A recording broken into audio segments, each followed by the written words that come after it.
নিরাপত্তা বাহিনীদের সাথে কাজ করার সুযোগ পেয়েছি। রাস্তাটা যাতে ক্লিয়ার রাখা যায়। ডিউটিতে আমরা আসলে নিজেদের আত্মনিয়োগ করার মতো মানসিকতা আমাদের আছে। অমরুকেশে বইমেলা 2026-এ প্রথমবারের মতো বিএনসিসি ক্যাডেটরা নিরাপত্তা এবং আইন শৃঙ্খলার যে দায়িত্ব সেখানে স্বেচ্ছাসেবী হিসাবে দায়িত্বে আছে। এটা বিএনসিসি ক্যাডেটের জন্য একটা শুভ সূচনা। আমি একটু দেখার চেষ্টা করি এবং জানার চেষ্টা করি তারা তাদের এই যে একটা নতুন দায়িত্ব কেমন এনজয় করছে। আজকে বইমেলায় ডিউটি করে আমার খুবই ভালো লাগছে। আমরা এখানে নিরাপত্তা বাহিনীদের সাথে কাজ করার সুযোগ পেয়েছি এবং অন্যান্য যারা পরিদর্শন করতে আসছে বইমেলা তাদেরকে আমরা বিভিন্নভাবে সাহায্য করছি।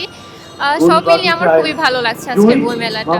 আমাদের মেনলি দায়িত্ব ছিল যে রাস্তাঘাটে মানে ফুটপাতের হকার্স গুলো এবং যাতে আশেপাশে রিক্সা না দাঁড়ায় রাস্তাটা যাতে ক্লিয়ার রাখা যায় এই দায়িত্বটা ছিল। আমরা এটা পালন করলাম। তাকে এখন আমাদের গেটে দায়িত্ব দিয়েছে, আমরা গেটে দাঁড়িয়ে আছি।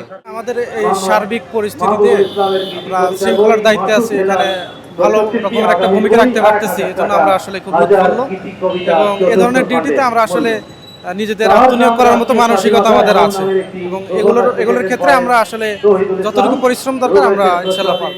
আমাদের এখানে মূলত রাস্তার শৃঙ্খলাটা রক্ষা করা।